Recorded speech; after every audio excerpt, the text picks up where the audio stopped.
I'm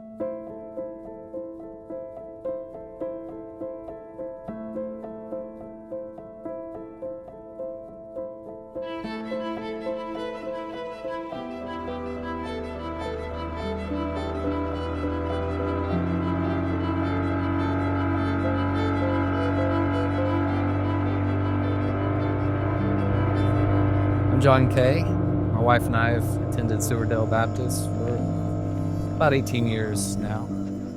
We have 4 kids and been doing missions now at Silverdale for about 2 or 3 years. And this is my second trip. I'm finding myself in Indonesia.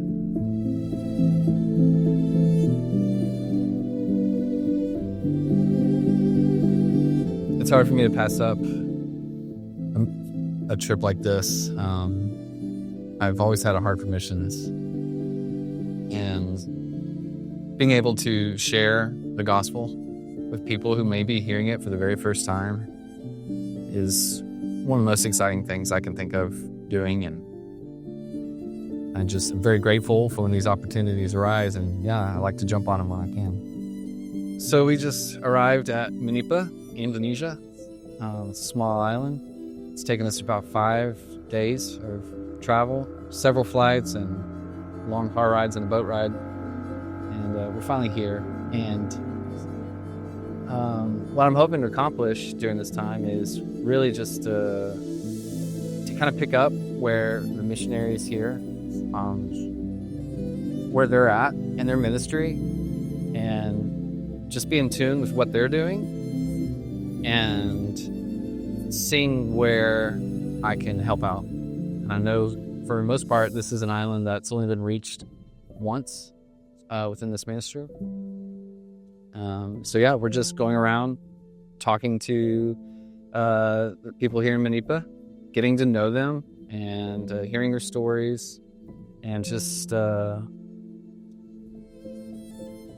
seeing where the gospel can help them heal, help them to find peace, and ultimately to just to know Jesus and to have a relationship with him, help them to see that Jesus is wanting a relationship with them. So the people here in Manipa, they're considered a unreached, unengaged people group. Unreached meaning the less than 2% of the population here are Christians, and the unengaged meaning that there just hasn't been much effort in the past or much opportunity to reach these people. And so we're kind of at the forefront here, trying to share the gospel. Hi, I'm Maddie Allen. I'm 22 years old. I have grown up at Silverdale. I've been in the infant room. I've gone to the kids and students, and I'm now in the college ministry, and I'm also serving in the high school ministry as well in Revive. We are currently at a village on Haruku Island in Southeast Asia. We have been going from village to village, and this one specifically has been such a joy for us. We just came hoping that they would invite us in, and we got to attend a church service. We got here right at the perfect time to attend it and start it. We were able to worship the Lord.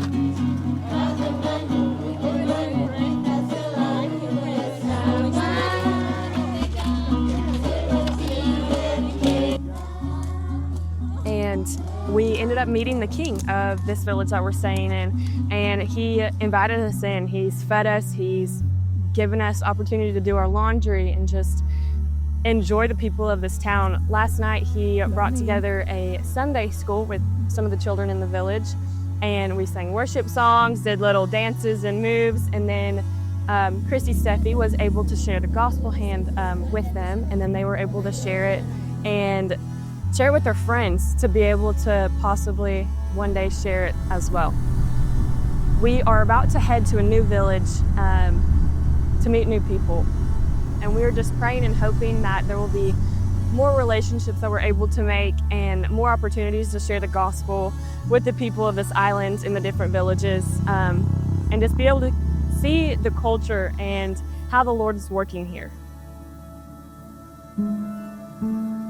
Hey, my name is Rodney Woods. I'm a member at Silverdale Baptist Church. And back in 2024, as the year was closing out, one of the things that I normally do is just really ask the Lord, what's a word that I can focus on in 2025 to really help my life grow as a believer.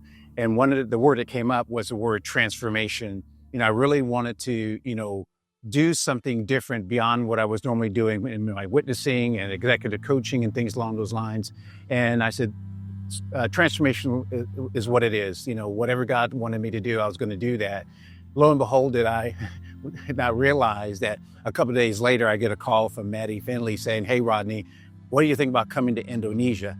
And at that point, it was kind of a pause for me to say, well, I did ask for transformation and the opportunity, and God put this opportunity of coming to Indonesia to really experience something I probably would have never experienced before.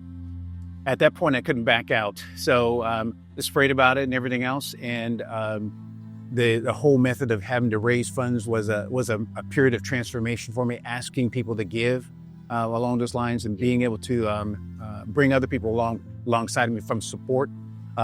Just the whole aspect of just getting prepared and getting on that field, was a different transformation. But even, coming here on the field and experiencing it from day one, the one of the key things that we face if moving forward in our life is this whole aspect of opposition. And from day one, we felt that, we've seen that and everything else.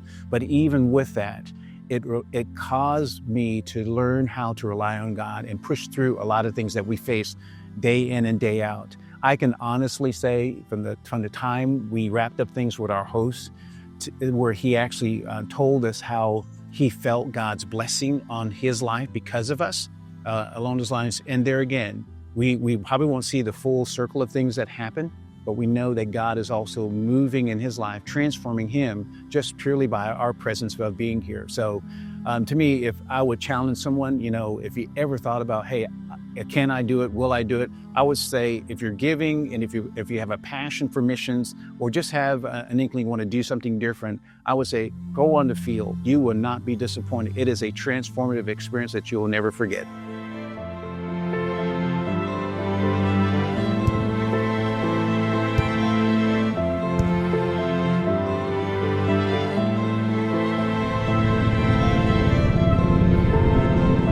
Hey guys, Cody Pope, husband and father from the U.S.